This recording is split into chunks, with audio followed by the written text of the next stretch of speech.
But then I just started realizing, I started reading books like Steven Pinker and Robert Sapolsky and these very big psychologists who they just made me think, like, to really make change in a system, you have to be able to change an individual. So I realized, I just had a moment one day where I was like, I have to study psychology. I don't know what I'm going to do with it, but I just have to do this. So fortunately, I had the lifestyle and the finances that I could go to a private college. I went to the South African College of Applied Psychology in Joburg and did very well. I don't mind telling you, got distinctions across the board, which was for me quite amazing. I must just tell you something. We love to hear that. Yeah. It wasn't easy. I won't lie. It wasn't easy. Very stressful. But just to fill in some gaps, because some people might be thinking, okay, how did this guy study psychology if he didn't get matric? Okay, I'll tell you how. I was probably the first person to get into a degree program with a pilot's license. Oh, wow. Because it turns out, which thank God my wife reminded me, it turns out that a pilot's license, which I have, is I think it's an NQF6, and it's one level above a matric, or it's the same as a matric. I can't remember, but it was basically sufficient. Oh, wow. Okay. And that's how I got into study psychology as in a degree program.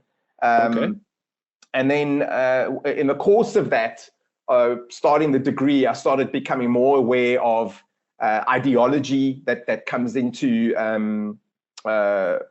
all academic fields, actually. I think a lot of your listeners will be aware of some of the woke stuff that's kind of come into our societies, into our culture, But particularly for me, I started picking up that there's this, it's almost as if men existed somewhere else. Like if you looked at all the texts and all the training and all the little, we did it at SACAP. It's a very good college, by the way, but we did a lot of practical stuff. And the distinction that men are a biological entity, a specific biological entity, was like missing. And I was like, but okay, look, there's good reason for this, because there's probably 10 guys in the whole college, okay, maybe not 10, maybe like 30, but there were, I'd say 3%, maybe 5%. And that's worldwide, by the way. That's not just that college. Men who go into specifically therapy or counselling. Okay, so not psychology, because psychology, you can still become, and there's other things you can do with psychology. So a lot of men will go into psychology and stay in psychology, but they won't go to specifically counselling and therapy. Okay. So, I mean, okay, let me put you on the spot here. Okay. Okay. Have you had counselling or therapy ever? I've had therapy. You have? I've had okay, therapy, so you're a rare example of a guy that, first of all, has done it and will admit it. Okay. Because a lot of guys would be like, no, dude, no, I don't do that, Like, I don't do that. But secretly, you probably got an appointment in like a few hours. And look, whether you've done it, this is the thing that men need to realize, is whether you've done it deliberately, like going to a therapist or a counselor, or you've done it sitting at the pub over 3 beers talking to your mates. Trust me, you've done it, guys. That's a fact. I love that. Yes. So I love the point that you're bringing about just how the world of therapy and counseling is so female dominated, right? We spoke about this in one of the episodes. I think we're talking about drama therapy, and one of the guys who's there, who happens to be the first drama therapist in South Africa, and he's male, so I was like, that's quite an achievement. But he's like, well, there's like 3 of us in the class of like 30 and odd women. So I appreciate that. And do you think that's also what's contributing to us men not taking therapy, because we kind of feel like it's coming from the other side? It's, well, what's a woman going to understand about my issues as a man? And second to that, as well as you saying that you sitting at a bar with a mate, that you can look at as a way of therapy. But because we read books on psychology and that world will kind of look down on men who sit at a bar and have conversations, because it ends up in a piss up. but that might just be what the guy needs to get that thing out of him, right? Absolutely. And maybe the piss up is actually the wrong part of it, but we can deal with that much later. No. You know, the point is you got to talk and express whatever it is that you needed to get off your chest. So to answer what you were saying there, this is something I'm engaged with SADC about. Okay, and you and I spoke about this before. And I can announce that at least SADC is behind this idea. Okay, getting it moving is a different story. It takes a lot of effort to do these kinds of things, but the idea that first of all we can educate counselors, whether they lay counselors like at SADC or whether they professional counselors. We can educate them on the unique ways that men respond to counseling, to being confronted about their emotions, but also to understand. And it's actually interesting. I must tell you, by the way, I did tell you yesterday that I spoke to some guys at the University of Cape Town last night on a webinar that we did with SADC, and I hope some of them are listening because I told them to. For sure. I put you on the list, by the way. Very, very, very good resource for guys. Just to hear men talking, Kakelo, the way you do, it's really beautiful. Whatever the topic, just to hear men talking calmly and sympathetically and conscientiously. That's the thing that young men need to see. But the idea came to me last night while I was talking to these guys is that men also need to realize that there is a mistake happening on the psychology side, that it's mostly females in the field, in the counseling and therapy field, not in, I know some women are going to get upset because I said that because there's so many men at the top of psychology. Yes, those are often researchers and they go back 30, 40 years. I understand that. I'm talking about now. There's this expectation that men will come to therapy and they'll speak, because that's the common thing is, we try and tell men, you need to talk. You need to talk. And what I said to these guys last night is, guys, you need to think about how are you talking already? Because you could be using your body, you could be using your behavior, you could be using your language. In other words, read between the lines. You know, when someone starts flicking and carrying on and using bad language, what is he actually saying? He's saying, I'm stressed, I'm upset, I'm distressed.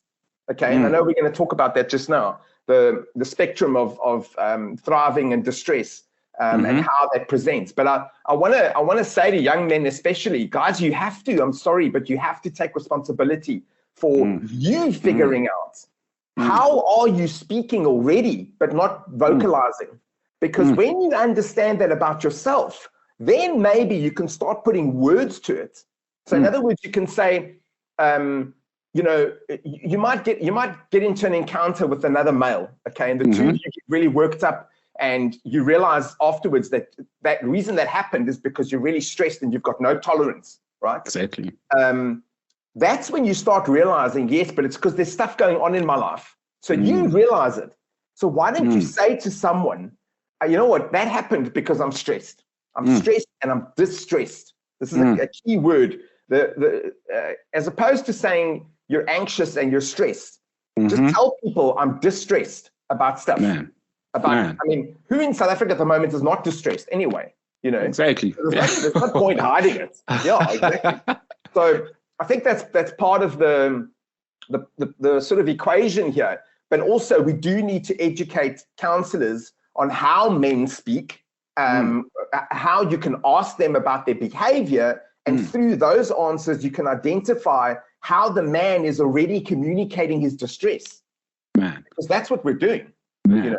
I was listening to a man that you mentioned that you worked with, and I saw one of the articles that you actually wrote, John Berry. So John Berry was on a podcast called The Art of Manliness, which is one of my favorite podcasts because you get to hear a man, same thing you're saying, being very engaged in a conversation, but in a very respectful way, right? Not the, over the top kind of stuff that we kind of see on your ordinary social media. And that's one of the things I was like, oh man, this guy gets it, right? He's talking a language that is very relatable. It's not like, you're confronting me, but I can sort of hear it and understand it like I'm talking to a mate of mine almost, right? So that's kind of like the way we kind of need to start having these conversations as guys, and understanding, I think, to a certain extent that, sure, it doesn't look like what traditionally is expected, and that's okay.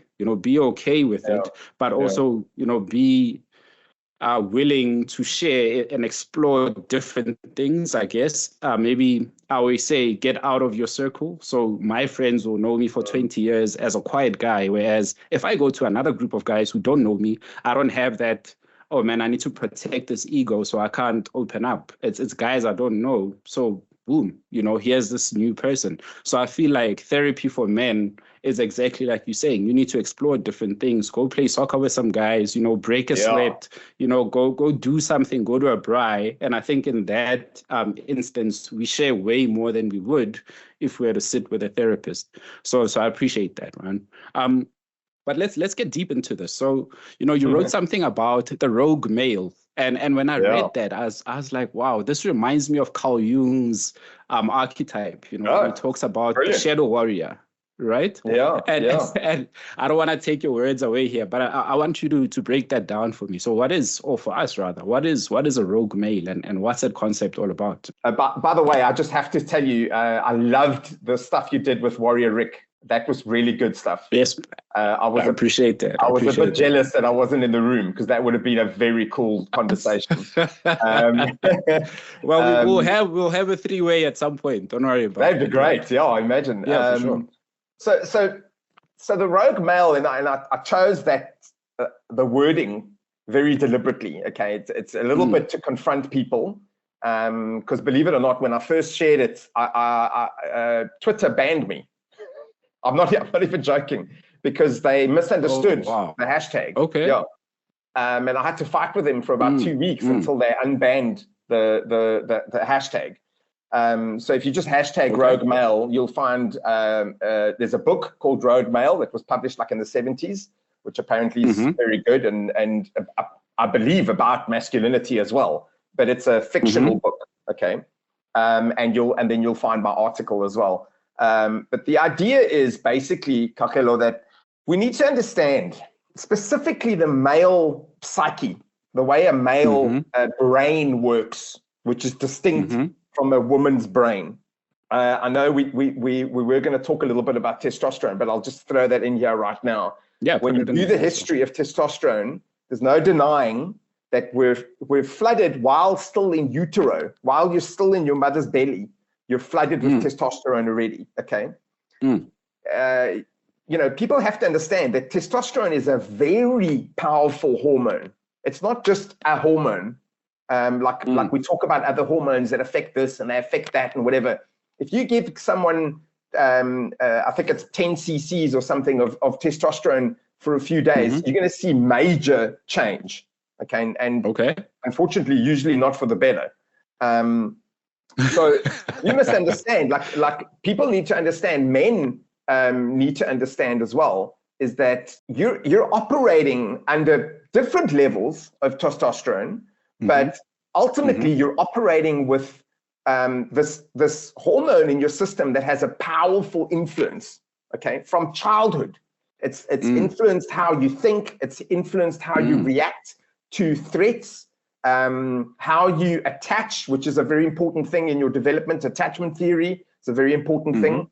So when we jump forward and we talk about a rogue male, we all know what happens in the wild, that under certain circumstances, the male will go rogue deliberately, or he'll get shoved out of the what do you call it? Tribe or the tribe or whatever. Or the tribe. Yeah, let's talk about the tribe. But it'll be a specific set of circumstances, and he will either be pushed out or he'll leave willingly because there's no opportunities for him in the existing pride. That was the word I was looking for. Yes. So we need to understand that. Okay, the young male, even young buck, do the same thing. They leave because there's no opportunities in this particular pride or tribe or community or village or whatever you want to call it, or company even. All right. So what do? We go rogue, okay? That is what men do. Man. Males do this because why? Because we're flooded with testosterone, because there's moments when you're in distress that the testosterone comes forward and you think, if I don't conquer the world, I'm going to be nobody. Okay, I know you don't actually think that, but it's in the back of your mind, all right? Sure. And that idea is very much fueled by testosterone, which makes you feel invincible, all right? So we need to understand these different sort of dynamics that come into play. You'll get an old rogue lion who goes rogue and he dies alone in the bush because he's no use to anybody, okay? And he'll go rogue, I believe it's sometimes a few years that they'll be rogue. Oh. They'll cause havoc because they don't care anymore, you know? And I mean, as I'm saying this, I'm sure people can think about, oh, you know, I know that one old man, he really causes a lot of trouble. That's the kind of rogue part, because you go, I mean, some people think Jordan Peterson is doing that at the moment. He's an old guy now. He's had his career. He's gone rogue. He doesn't care what he says anymore. He'll just tell people, he'll swear at them on Twitter, and he's an example of what I'm talking about. You know? very nice example, I must say, because he's still a very intelligent man. But that's the kind of the other end of it. But my point in the article was that as a society, as a community, as a family, you need to realize that the circumstances drive a man to go rogue. The lack of opportunities, the lack of resources, the lack of partnering, you know, with a female, it drives him to go rogue. And while he's rogue, there's the potential, not in every case, obviously, but there's the potential that he's gonna. Well, this is where my thesis comes in. Is these two options that are it's more likely for a rogue male to do these things than someone who's enmeshed in a community. He'll choose self-harm or harming other people. Okay, and that's the important distinction, that once you make the connection that certain circumstances drive a man to go rogue, and when he's gone rogue, he's got nothing left to lose. He will either harm himself, depending on his own level of self-awareness and conscientiousness, and conscience as well. So what is that? It's his morals and his values. Okay. So a man, now let's think about it now. A man that goes rogue, that has no values, or maybe doesn't know what his values are, or is rejecting the values of his family, of his tribe, of his people, of his religion, whatever. Okay. That man is a very dangerous man, because a rogue male is someone that's not just rogue in terms of his movement. He's valueless, and that's what makes him dangerous. Now his behavior will be guided purely by conscience, by social conscience, by his own conscience, by some kind of moral conscience, if he's got any, and need. So that's why we have, in South Africa, we have high crime, we have violence against other people, but we also, I'm not sure the public is that aware of it, but we have one of the highest suicide rates in the world. I think Russia is the only one that's higher than us. Yeah. And the last figure I saw was about 87% of that was men. Yep. So you need to understand that there's as much as we see, the violent crime figure for South Africa, we must understand that the other figure is suicide. And these are the two different types of men that are effectively gone rogue, but they've gone rogue as a reaction to circumstances which drive them to go rogue. All right. So look, just for the technical sake, just because I did study psychology and I have to put this in there. Obviously, there are a lot of them that are just psychopaths. Okay. Thank you for that. I was about to ask you that. We've got people who are just like slightly out of the spectrum, right? And that they're operating in a totally different area. Okay. Yes. Mimicking a psychopath is quite common, I think, as well. It's a survival strategy. But proper psychopaths, they are, I think the last figure I saw was something like 90% of psychopaths are male. All right. So there's no getting away from the fact that, in your circle of friends, you might have one or two psychopaths, and everyone sort of keeps an eye on that oak. Yeah, like just before he starts something, just watch that guy. Whenever he steps up, whenever he does this, we know, like, hey, dude, I think it's time for us to leave.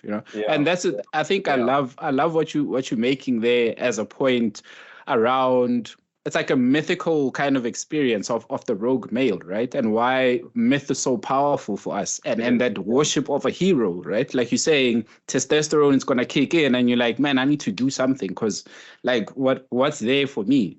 And what's it about heroism that we love so much? But on the same spectrum, we also love the villain, right? Because the villain also displays certain characteristics where I'm like someone who's very, I like calling myself quiet, and I need to stop saying that, but I'm a little bit more reserved, right?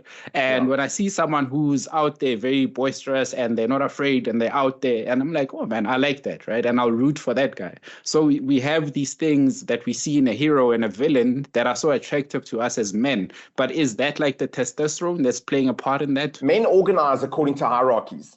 Okay, women don't necessarily do that. Well, let's say men do it more than women. Sure. Okay, I think that's a better way to put it, you know? Yeah. The sort of important part here is that whether it's a psychopath or whether it's someone mimicking a psychopath, okay, like you said, like the villain, all right, our minds can kind of be tricked that that looks like leadership.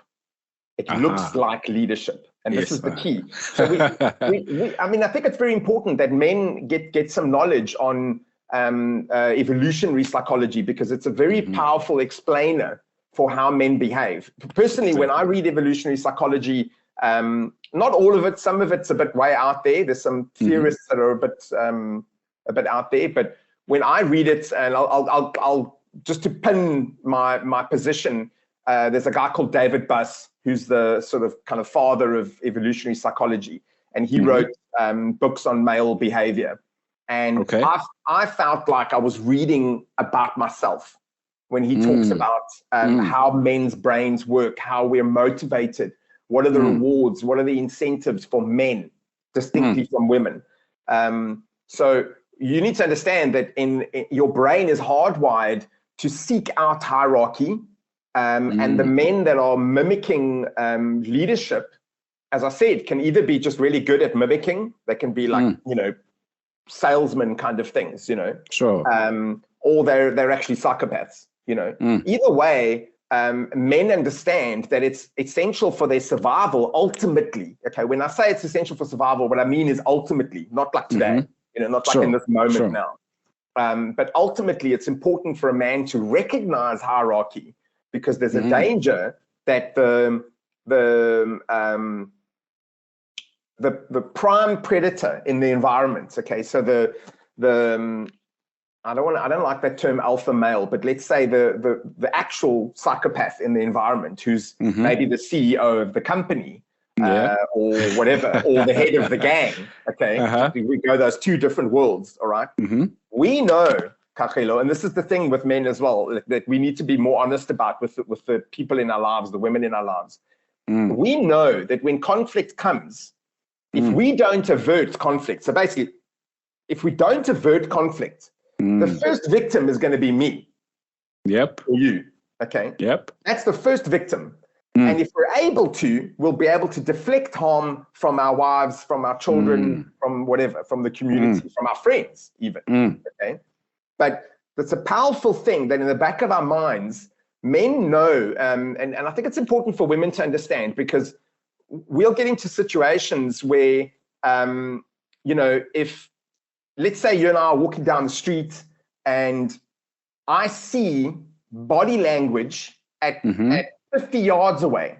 I see a psychopath male, okay?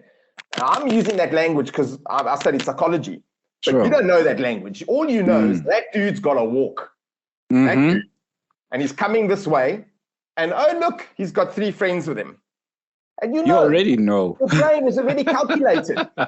Psychopath, he's the troop leader, all right? And he's got his adjuncts. And those adjuncts are going to do whatever the hell he tells them to do, okay? Man. So what you do is you say to your girlfriend, let's get out of here. And she goes, I want to go to that. No, let's go. No, yeah. So you become aggressive to her, and she goes home thinking, Kachilo's a really aggressive guy. You know, and like actually, you don't get it. You knew that you couldn't take on those 3 guys. I mean, I'm using a very rare example, but this kind of stuff plays out all the time. I believe on a systemic level, it plays out in politics, because men enter politics very often to take power. Yes, of course, of course. But often we enter politics to stop other men taking power. Yeah. And women don't recognize that. So when you say politics is full of men, and that's it's evidence of the patriarchy, what you're ignoring is that there's a lot of men who entered that arena to stop the psychopaths, because we can see them. So when someone, I mean, let me not even use political names here, but when someone rises up to challenge another leader, he's either is himself a psychopath and he wants the power that guy has, or he's got the courage to challenge the psychopathy and the power grab that another guy is performing. You know, so that's on a systemic level, on a political level, but on a one-to-one level, men will make decisions. For example, the man will say, I don't want to go to that club tonight. And the girl says, no, I really want to go. But the man knows that there's a bad vibe there. And lo and behold, 3 weeks later, 2 guys die at the nightclub because they get beaten up by the bouncers. You know, and the guy goes, I told you. So we have to start being able to recognize the roots of our behavior. And look, as I say, I'm afraid men have to take responsibility for this. We are the ones who have to recognize it in ourselves, so that we can explain it to the women in our lives. Oh, I love that, man. So in essence, like, testosterone plays a huge role in terms of being that. It's like your instincts, right? When your instincts kick in, then that testosterone starts flooding. It's like, dude, you gotta act, man. It doesn't always translate to like violence, but it's okay, I gotta do something. I gotta protect myself in some kind of way, or whatever is around me. You remember, it's not just in your system, it shaped your system. Your brain is formed as a consequence of testosterone. Your social network is a consequence of the influence of testosterone. The way you went to school, we're going to talk about the gender gap just now. It influences the way you perform at school. It influences the sports we choose. And then people say, why are men always playing aggressive sports? Well, I tell you what, why don't I give you 10 cc's of testosterone for a month, and let's see what games you want to play.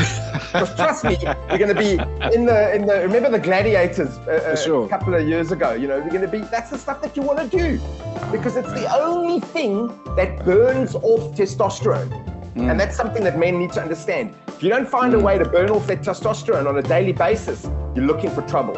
You know, a lot of times now, the more I'm reading, and since I've been doing my stuff with Manned Up, a lot of the research, like you said, you read a book about evolutionary psychology and men, and you felt like this is talking to me. So a lot of stuff I pick up now, it's like, but I've been having these conversations, or we've, you know, maybe not consciously, I wasn't aware, I wasn't intentional about it, but it's like, but I've been doing these things, right?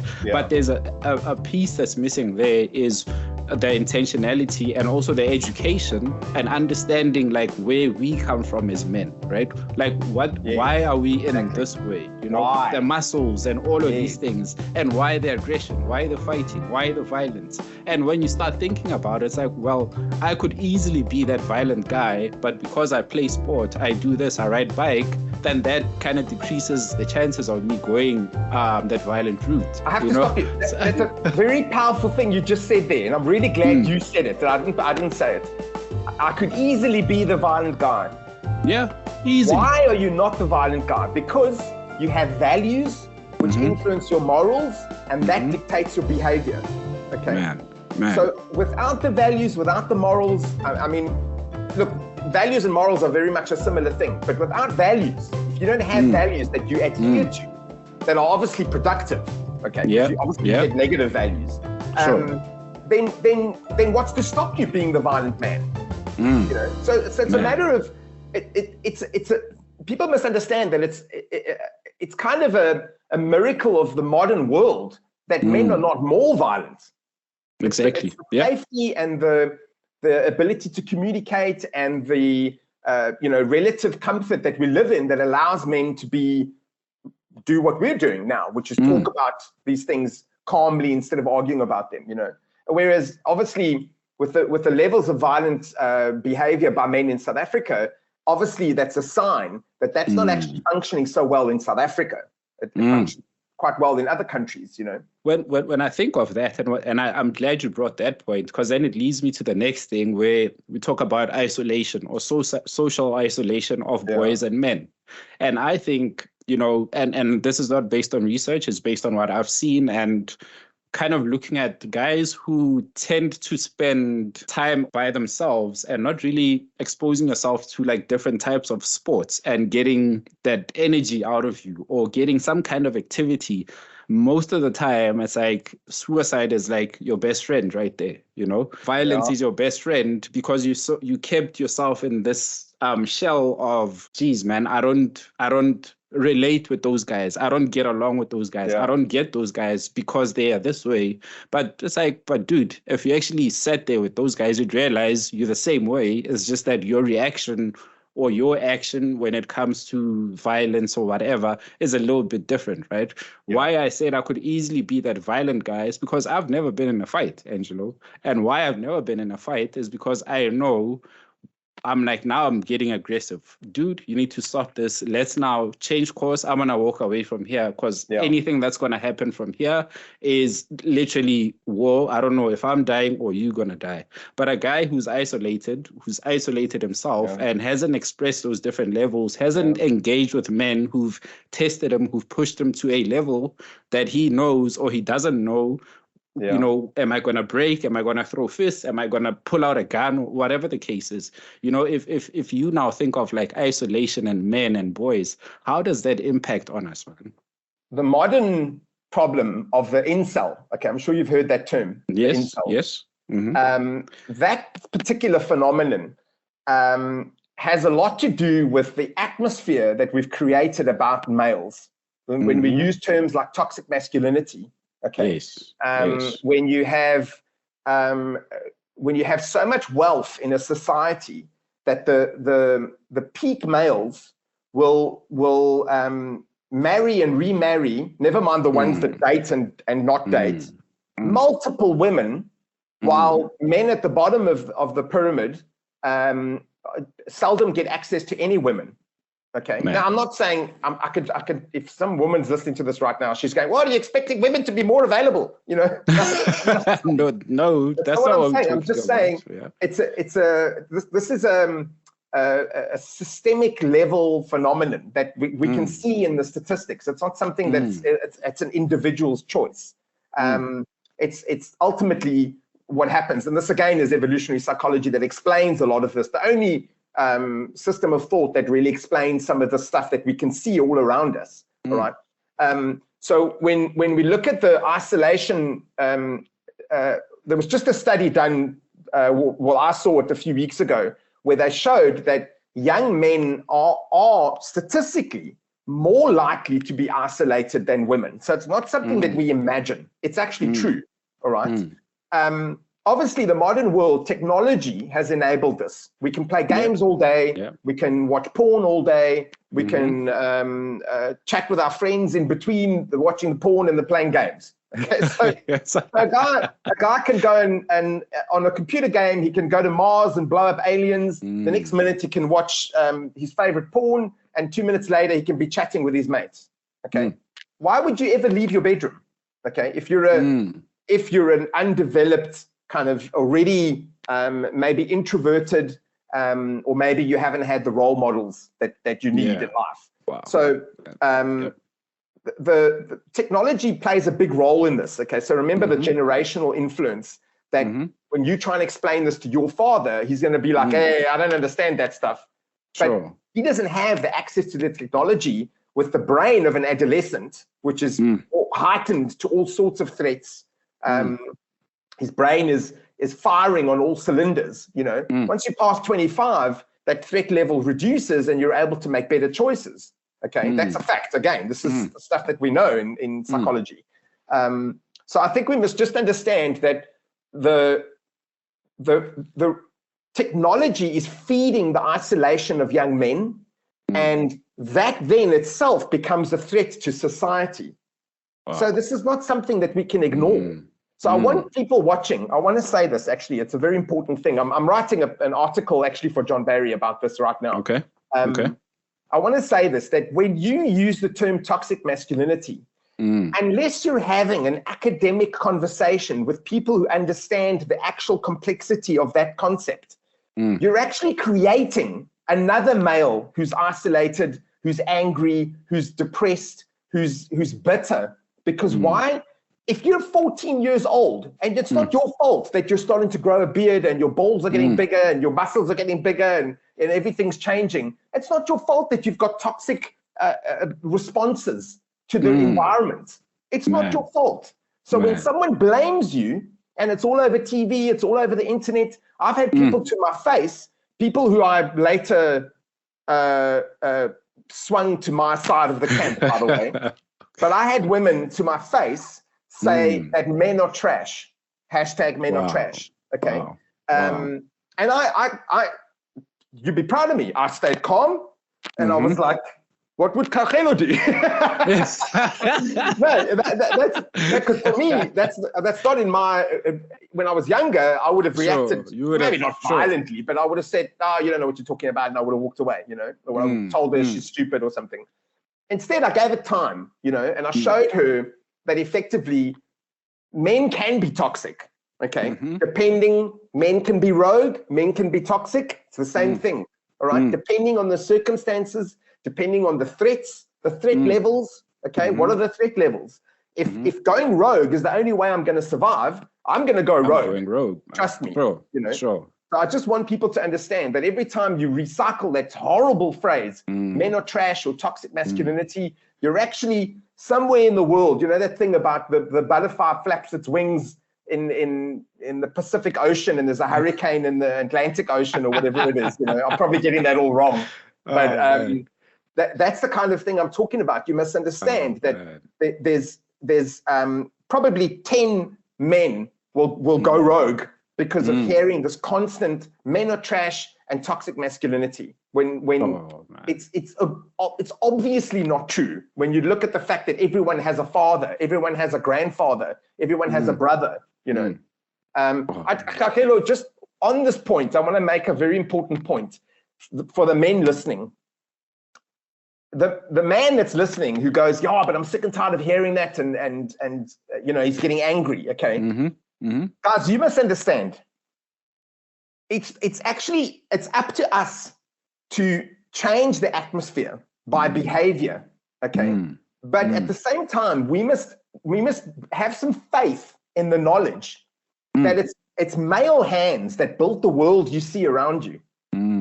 Almost everything around you was created, built, manufactured, mined, traveled, transported, flown, dug, mixed, whatever, all right, by men, all right? And I'm sorry, women who are listening, I'm going to get to you just now. The men must understand, guys, the evidence of what we really are is all over the world. It exists. There's nothing they can do about it, all right?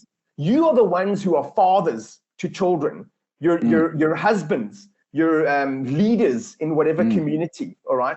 You're supporters of each other, your brothers, okay, in the spiritual sense, you know? Guys, I don't want you to be crushed by these things. You must look around you and you must understand you have a role. You have an iconic role to play in this world. And testosterone is your friend. Man. It's the juice that you need, baby.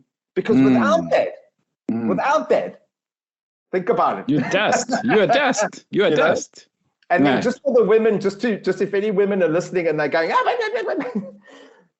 the women, this is you can call it Jungian or you can call it evolutionary psychology, but I believe that men's role is to create the world, the material world, because women ultimately create us, create humans, they create men, all right? The women create internally, they give birth to life, they create life, and that is why we build the world we build.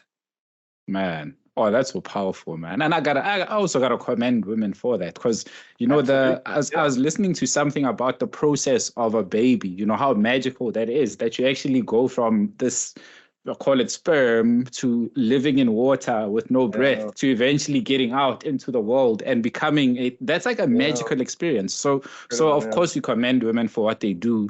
And I always have to make that distinction every time, that it's not a comparison thing. I think we often mistake it as, oh yeah, we should compare men and women. It's like, no, we both have our roles. And I think with the growth of media and certain people who talk about the stuff without the actual understanding of where certain things come from, then we get into conflict of, yeah, but my role is this and yours is that. But like, we actually, if you just chill, relax a bit, we're saying the same things. We just don't have the understanding to be able to engage with someone else about it, But how then do you think these webinars that we have, these these men's conferences that we have, do you think we are addressing the actual issues there, or we just having talk shops and not really, going? And I can see they like, oh shit, did you go there? And you're gonna get into trouble.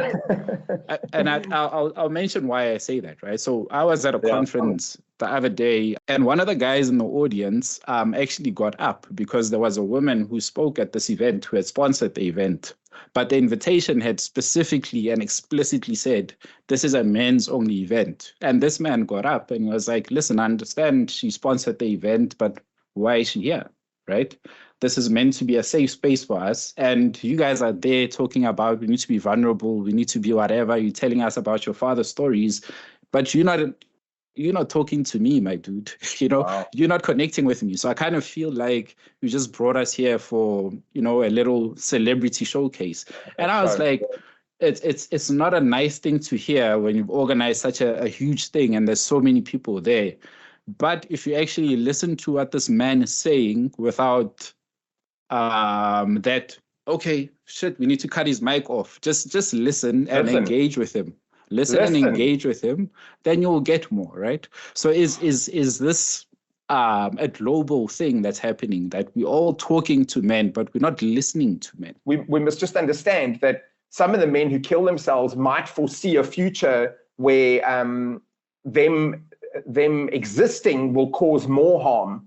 So they choose rather to leave, all right? Because of all those reasons.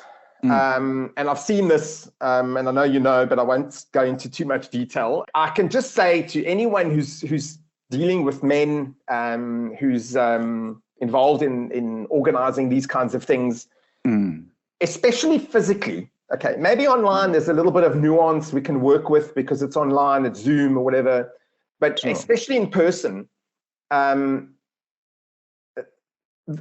male brain is through centuries, eons of evolution, is hardwired to change as soon as a woman enters the room.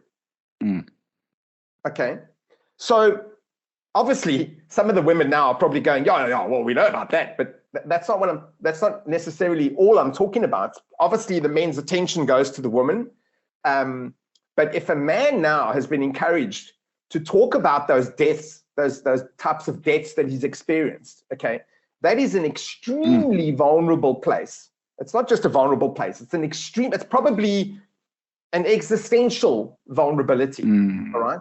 And the very last thing that you need in those moments is for a female to enter the room, because his brain goes, it goes all cross-wide. Now, what happens is, and I've seen it, like you can see it happen in the guys' faces, they change. Now the men are talking to the woman. They might not actually talk to the woman, but they know that the woman is listening. Okay. Oh, man. So guys, I'm not saying the guys that are listening, I'm not saying you do this deliberately. That's not what I'm saying at all. But when you understand the evolutionary forces at work here, it's easier to understand what I'm saying. That there's no getting away from how men talk, and all men know this, how we talk alone, okay? Obviously, there's the bad side, that like locker room talk that we talk about that can be ugly, but there's that, going back to the pub scenario, there's a sweet spot between the second beer and the fifth beer, all right? Yes, man. Where men can be, I hate to tell you, ladies, but men will be hugging, they'll be crying, they'll be telling each other their deepest secrets with no issues. No issues. There's no struggling with language. There's nothing, And yes, unfortunately, it takes alcohol to lubricate that process. But I just want to point out something that you said earlier. Unfortunately, it ends up in a piss-up. That's true, but that's true mostly for the men who are deeply destabilized. Yes, sir. Okay? Yes, or sir. maybe they don't have the values. As I said earlier, the man without the values is a danger wherever he goes. Okay, sure. But that's, if you think about how much alcohol is consumed in South Africa, the ones that lead to a piss up is actually a minority. Yeah. Just like the amount of men that are actually committing all the violent crime is a minority. They commit all the same crimes over and over and over again. It's not like they commit the crime and then go to jail. And now it's new men committing the crime every day. He's still out on the streets. Yes. Getting arrested by the same police who let him out like after a day. yeah. That's another story. So I think that from the perspective of the organizations, from people who plan these events, if you're going to have a men's only event, it has to be only men because of all those reasons. And I could go on about this for another hour, but I know we don't want to do that. But just suffice to say, I've seen it with my own eyes. It's been very disheartening for me to join things that are labeled a men's mental health workshop, to discover it's being presented by a very well-meaning woman. Okay. I appreciate those efforts. I respect that 100%. Okay, but I'm sorry, it doesn't work. It just doesn't work. It can work on an educational level. So I'm not saying, please don't get me wrong, I'm not saying that the women who are advocating for men's mental health must keep quiet. That's not what I'm saying. No. We need you. Okay, but that is more of a as I said, like a psychoeducational level. Okay, and it's very good for young women to see that there are older women who are prepared to stand up for men's mental health. Okay, that is an essential role that we need. But if you're going to have an actual intense workshop, now it's a workshop. I'm afraid that at very least you need a man to balance the discussion that's going to take place.